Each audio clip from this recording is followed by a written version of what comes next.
नमस्कार विद्यार्थी मित्रांनो, CETY ग्लोबल ऑनलाईन चॅनलवरती सर्वांचं स्वागत आहे. तर कॅप राउंडची सुरुवात आता झालेली आहे. त्यानंतर तुम्हाला कळणार आहे की तुमची म्हणजे तुम्ही दिलेल्या प्रेफरन्सपैकी कुठलं कॉलेज तुम्हाला मिळणार आहे. बट त्यानंतरची सगळ्यात महत्त्वाची स्टेप आहे ती म्हणजे तुमची डॉक्युमेंट लिस्ट. एकदा का प्रेफरन्स कॉलेज मिळालं, बट त्या कॉलेजमध्ये आपल्याला डॉक्युमेंट सबमिट करावे लागतात. मग हे डॉक्युमेंट जर तुमच्याकडे नसतील तर तुम्ही प्रिफर केलेलं तुमच्या आवडीचं तुमचं ड्रीम कॉलेज पण तुम्हाला मिळणार नाही. त्यासाठी डॉक्युमेंट कुठले पाहिजेत ते आपण आज बघणार आहोत. हे प्रत्येक डॉक्युमेंट तुमच्याकडे असणं गरजेचं आहे. त्यामुळे हा व्हिडिओ शेवटपर्यंत बघा. त्यानंतर तुम्हाला कुठलीही अडचण येणार नाही. विद्यार्थी मित्रांनो, तुम्ही जर 2027 मध्ये MBA CET देण्याचा प्लॅन करत असाल तर त्यासाठी अत्यंत महत्त्वाची गोष्ट तुम्हाला सांगू इच्छितो. 1 ऑगस्ट पासून आपली लाईव्ह बॅच सुरू होत आहे MBA CETच्या प्रिपरेशन करिता. यामध्ये तुमचा संपूर्ण सिलेबस तर कव्हर केला जाईलच, बट त्यासोबत तुम्हाला स्टडी मटेरियल सुद्धा मिळणार आहे. जसे की टॉपिक वाईज नोट्स म्हणा, टॉपिक वाईज MCQs म्हणा, है ना, mock test, MCQ series, PDF सुद्धा तुम्हाला मिळणार, जेणेकरून टॉपिक वाईज पण तुम्हाला स्टडी करता येईल, फुल सिलेबस पण स्टडी करता येईल आणि तुमचं प्रिपरेशन अगदी टॉप क्लास होणार आहे, जेणेकरून तुम्हाला येणाऱ्या एक्झामिनेशनमध्ये चांगला पर्सेंटाईल मिळून एक ड्रीम कॉलेजमध्ये MBA करता येईल. तर अजिबात हा चान्स मिस करू नका. आजपासूनच प्रिपरेशनला सुरुवात करा. या नंबरवरती तुम्ही व्हॉट्सअप मेसेज किंवा व्हॉट्सअप कॉल करून ही प्रिपरेशन बॅच सुरू करू शकता किंवा ग्लोबल ऑनलाईनचं ॲप्लिकेशन डाउनलोड करा, ज्याची लिंक मी डिस्क्रिप्शन बॉक्समध्ये सुद्धा दिलेली आहे. ॲप्लिकेशन डाउनलोड करा. ॲप्लिकेशनच्या थ्रू सुद्धा ही बॅच जॉईन करता येईल. तर जे काही डॉक्युमेंट्स मी तुम्हाला सांगणार आहे, सगळ्यात महत्त्वाचं तर एक लक्षात ठेवा, की ते सर्व डॉक्युमेंट्स तुम्हाला ओरिजिनल लागतील. ठीक आहे. ओरिजिनल डॉक्युमेंट्सच तिथे तुम्हाला सबमिट करावे लागतील. ते ओरिजिनल डॉक्युमेंट्स ते कॉलेजमध्ये ठेवून घेतील. ठीक आहे. त्यानंतर तुमचं ॲडमिशन सुरू होईल. बघा, सगळ्यात महत्त्वाचं एक म्हणजे मार्कशीट्स. मग मार्कशीट्स कुठले कुठले लागतील आपल्याला? तर 10वी पास झालेलं मार्कशीट तुमची लागेल. ठीक आहे. 12वी पास झालेलं तुमचं मार्कशीट लागेल. ग्रॅज्युएशन मार्कशीट्स लागतील. तुमचं ग्रॅज्युएशन पूर्ण झालेलं आहे. ठीक आहे. ग्रॅज्युएशन मार्कशीट्स लागतील. आता हे ग्रॅज्युएशन मार्कशीटमध्ये पण first year, second year, third year, fourth इयरचं केलेलं असेल तर फोर्थ इयरचं सुद्धा मार्कशीट लागणार आहे. मार्कशीटसोबतच तुम्हाला पासिंग सर्टिफिकेट सुद्धा घेऊन जायचं आहे. ठीक आहे. बघा, लिहून घ्या हे सर्व डॉक्युमेंट्स तुमच्या वहीमध्ये, नोटमध्ये. तुम्हाला खूप कामाला येईल. त्यानंतर तुमचं डिग्री सर्टिफिकेट सुद्धा घेऊन जायचं आहे. सो हे सर्व डॉक्युमेंट्स तुम्हाला लागतील ॲज अ मार्कशीट म्हणून. त्यानंतर काही सर्टिफिकेट्स तुम्हाला लागतील. राईट. सर्टिफिकेट्समध्ये जसं की तुमची नॅशनॅलिटी काय आहे ते तुम्हाला दाखवावे लागेल. म्हणजे तुम्ही इंडियन आहात, इंडियामध्ये तुमचं एज्युकेशन झालेलं आहे, जन्म झालेला आहे. त्यासाठी तुम्हाला नॅशनॅलिटी सर्टिफिकेट किंवा डोमिसाईल किंवा ठीक आहे, डोमिसाईलसुद्धा तिथे तुम्हाला लागणार आहे प्रूफ म्हणून. कास्ट सर्टिफिकेट लागेल, स्पेशली फॉर दोज स्टुडंट्स ज्यांची कॅटेगरीमधून ॲडमिशन होणार आहे, SC, ST, NT है ना. या कॅटेगरीजमध्ये तुम्ही असाल तर कास्ट सर्टिफिकेट हे कंपल्सरी आहे. ठीक आहे. कास्ट सर्टिफिकेट काही झालं तरी विसरू नका आणि कास्ट व्हॅलिडिटी त्यासोबत असणारच. ठीक आहे. कास्ट व्हॅलिडिटी सुद्धा त्यासोबत घ्यायचं आहे. त्यानंतर तुम्हाला लागणार आहे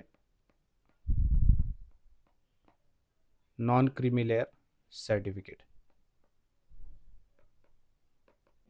आता नॉन क्रिमिलेअर सर्टिफिकेट तर तुम्ही घेऊन जाल, बट ते सुद्धा 31 मार्च 2026 पर्यंत व्हॅलिडिटी असलेलंच पाहिजे. ठीक आहे.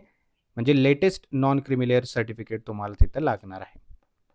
इन्कम सर्टिफिकेट लेटेस्ट काढून न्यायचं आहे. ठीक आहे. ते सुद्धा 31 मार्च 2026 इतकी त्याची व्हॅलिडिटी असली पाहिजे. आणि सगळ्यात शेवटी म्हणजे तुमचं बर्थ सर्टिफिकेट. ज्या विद्यार्थ्यांनी TFWS मधून, ठीक आहे, ट्युशन फीस वेवर सिस्टीममधून जर फॉर्म भरलेला असेल तर त्यांच्यासाठी तर कास्ट सर्टिफिकेट हे अत्यंत महत्त्वाचं आहे. त्यांना ते घेऊनच जायचं आहे, स्कॉलरशिप तुम्हाला हवी असेल तर. ठीक आहे. त्यानंतर काही इम्पॉर्टंट डॉक्युमेंट्स तुम्हाला लागतील. ठीक आहे. मी इथे लिहितो important other documents. Right?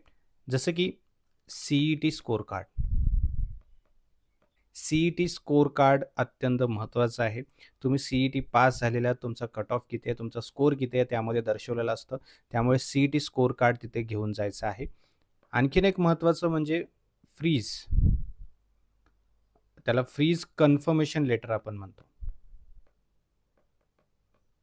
Fridge confirmation letter बघा, जेव्हा तुम्ही सीट ॲक्सेप्टन्स करता, तेव्हा तुम्ही काय करता? फ्रीज करता. फ्रीज केलेल्या सीटमध्ये किंवा फ्रीज केलेल्या कॉलेजसाठी तुम्हाला काय करावं लागतं? त्या कॉलेजमध्ये जाऊन ॲडमिशन घ्यावं लागतं. मग जेव्हा तुम्ही ॲडमिशनला जाता, तेव्हा काय करायचं आहे? सीट ॲक्सेप्टन्स करताना, सीट ॲक्सेप्टन्स झाल्यानंतर, फीस भरल्यानंतर तुम्हाला एक PDF त्या ठिकाणी मिळतो. ठीक आहे? एक काय म्हणतात त्याला, एक रिसीट त्या ठिकाणी तुम्हाला मिळते PDF फॉर्ममध्ये. ठीक आहे? ते तुमचं फ्रीज कन्फर्मेशन लेटर असतं. ते तुम्हाला घेऊन जायचं आहे ॲडमिशनच्या वेळेस, महत्त्वाचं आहे. LC घेऊन जायचं आहे, लिव्हिंग सर्टिफिकेट महत्त्वाचं आहे आणि त्यासोबतच जर गरजेचं असेल, तुम्ही गॅप घेतलेला असेल, तर गॅप सर्टिफिकेटसुद्धा लागेल. तर या सर्व डॉक्युमेंट्सच्या लिस्ट जे आहेत, तुम्ही तुमच्या नोटबुकमध्ये लिहून ठेवा.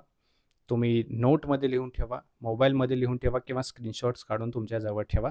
बट ठेवा. कारण अत्यंत महत्त्वाचे डॉक्युमेंट्स आहेत. यामधलं एकही जर तुमचं नसेल, तर तुम्हाला ते काढावं लागेल. ठीक आहे? आणि ते न काढता तुम्ही जर ॲडमिशनसाठी गेलात, तर तुम्हाला वेळ, तुमचा खर्च करावा लागेल किंवा आणखीन काही अडचणी येऊ शकतात, है ना?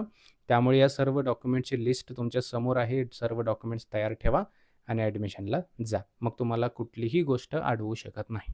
ठीक आहे? चलो, thank you so much. Best of luck. काही अडचण असेल तर कमेंट बॉक्समध्ये तुम्ही विचारू शकता. 2027च्या MBA CETच्या प्रिपरेशनकरिता 1 ऑगस्टपासून आपली लाईव्ह बॅच सुरू होत आहे. या बॅचमध्ये तुम्हाला लाईव्ह सेशन्स मिळणार आहेत. ज्या लाईव्ह सेशन्समध्ये मराठी प्लस इंग्लिश या कंबाईन लँग्वेजमध्ये आपली इंटरॅक्टिव्ह सेशन्स होणार आहेत, ज्यामध्ये तुमचा संपूर्ण सिलेबस हा कव्हर केला जाईल. जर तुम्हाला काही अडचण असेल, लाईव्ह सेशन अटेंड करता नाहीच आला, तर रेकॉर्डेड व्हर्जन मिळेल, जेणेकरून तुम्हाला कन्सिस्टंटली स्टडी करता येईल, है ना?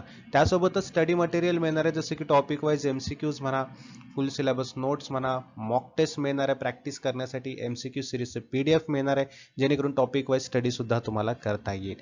तर अजिबात उशीर नका करू, आजच प्रिपरेशनला सुरुवात करा. या नंबरवरती व्हॉट्सअप मेसेज किंवा व्हॉट्सअप कॉल करू शकता किंवा ग्लोबल ऑनलाईनचं ॲप्लिकेशन डाउनलोड करा. ॲप्लिकेशनच्या थ्रू सुद्धा तुम्ही ही बॅच जॉईन करून तुमचं प्रिपरेशन सुरू करू शकता. बघा काय करायचं आहे, ग्लोबल ऑनलाईन सर्च करायचं आहे, प्ले स्टोअरवरती जाऊन असं एक ॲप्लिकेशन तुम्हाला दिसेल, तो ओपन करायचं. ओपन केल्यानंतर असं तुम्हाला स्क्रीनवर दिसेल. खाली या ठिकाणी बघायचं स्टोअर सेक्शन आहे. या स्टोअर सेक्शनवर क्लिक केलं की एक सर्च बॉक्स ओपन होईल. या ठिकाणी इथे MBA CET तुम्ही टाईप केलात की हा कोर्स तुम्हाला दिसेल, त्यावरती क्लिक करायचं. जॉईन नावचं ऑप्शन येईल. त्या जॉईन नावच्या ऑप्शनवरती क्लिक केल्यानंतर तुम्हाला प्रिपरेशन करण्यासाठी पूर्ण जो कोर्स आहे तो ओपन होऊन जाईल. ठीक आहे? सो या प्रकारे तुम्ही तुमचं प्रिपरेशन करू शकता आणि काही अडचण असेल तर मी आहे, कमेंट बॉक्समध्ये मला विचारा. मी नेक्स्ट सेशनमध्ये सोल्युशन देईन. Thank you so much. Have a great day.